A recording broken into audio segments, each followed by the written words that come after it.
Genesis 2. Thus the heavens and the earth were finished, and all the host of them. And on the seventh day God ended his work which he had made, and he rested on the seventh day from all his work which he had made. And God blessed the seventh day, and sanctified it, because that in it he had rested from all his work which God created and made. These are the generations of the heavens and of the earth when they were created, in the day that the Lord God made the earth and the heavens. And every plant of the field before it was in the earth, and every herb of the field before it grew. For the Lord God had not caused it to rain upon the earth, and there was not a man to till the ground. But there went up a mist from the earth, and watered the whole face of the ground. And the Lord God formed man of the dust of the ground, and breathed into his nostrils the breath of life, and man became a living soul.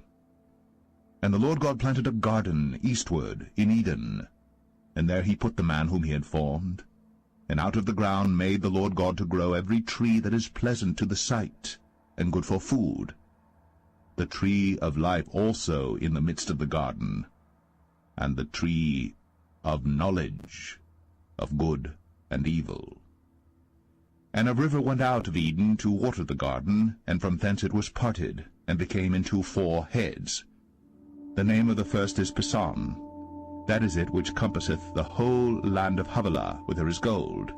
And the gold of that land is good. There is bdellium, and the onyx stone. And the name of the second river is Gihon. The same is it that compasseth the whole land of Ethiopia. And the name of the third river is Hiddekel. That is it which goeth toward the east of Assyria. And the fourth river is Euphrates.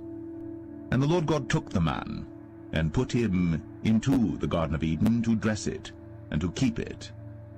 And the Lord God commanded the man, saying, Of every tree of the garden thou mayest freely eat, but of the tree of the knowledge of good and evil thou shalt not eat of it. For in the day that thou eatest thereof, thou shalt surely die. And the Lord God said, It is not good that the man should be alone. I will make him an helpmeet for him. And out of the ground the Lord God formed every beast of the field and every fowl of the air, and brought them unto Adam to see what he would call them. And whatsoever Adam called every living creature, that was the name thereof. And Adam gave names to all cattle, and to the fowl of the air, and to every beast of the field. But for Adam there was not found an helpmeet for him. And the Lord God caused a deep sleep to fall upon Adam, and he slept. And he took one of his ribs, and closed up the flesh instead thereof. And the rib which the Lord God had taken from man made he a woman, and brought her unto the man. And Adam said, This is now bone of my bones, and flesh of my flesh.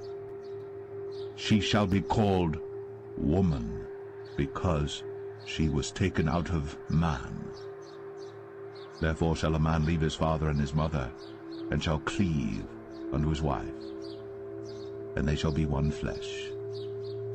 And they were both naked, the man and his wife, and were not ashamed.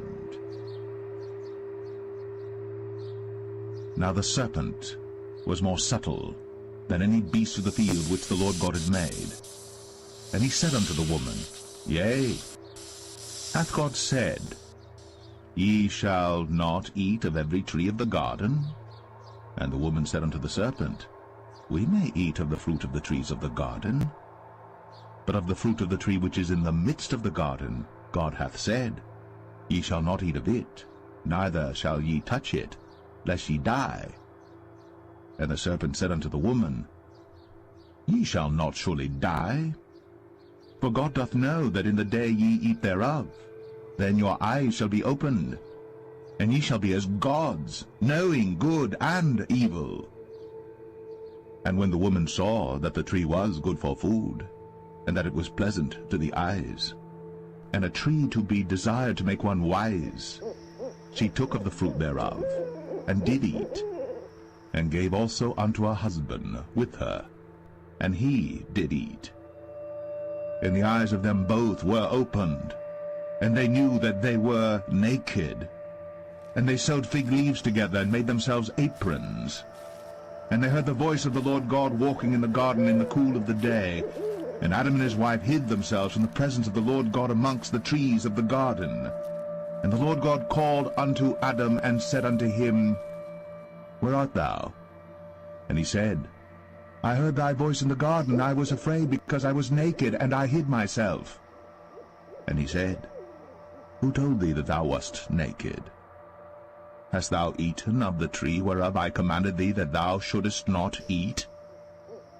And the man said, The woman, whom thou gavest to be with me, she gave me of the tree, and I did eat. And the Lord God said unto the woman, What is this that thou hast done? And the woman said, The serpent beguiled me, and I did eat. And the Lord God said unto the serpent, Because thou hast done this, thou art cursed above all cattle, and above every beast of the field. Upon thy belly shalt thou go, and dust shalt thou eat all the days of thy life. And I will put enmity between thee and the woman, and between thy seed and her seed. It shall bruise thy head, and thou shalt bruise his heel. Unto the woman he said, I will greatly multiply thy sorrow and thy conception.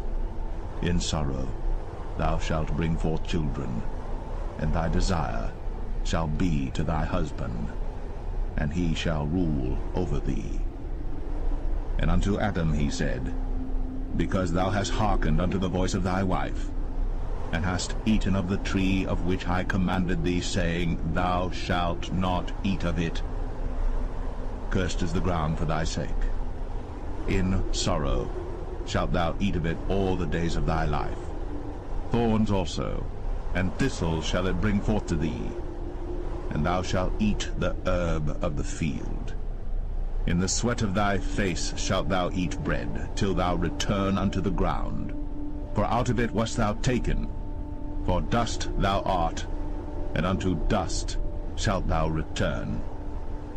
And Adam called his wife's name Eve, because she was the mother of all living. Unto Adam also and to his wife did the Lord God make coats of skins, and clothed them. And the Lord God said, Behold, the man is become as one of us, to know good and evil. And now, lest he put forth his hand, and take also of the tree of life, and eat, and live forever. Therefore the Lord God sent him forth from the Garden of Eden, to till the ground from whence he was taken. So he drove out the man, and he placed at the east of the Garden of Eden cherubims, and a flaming sword which turned every way, to keep the way of the tree of life.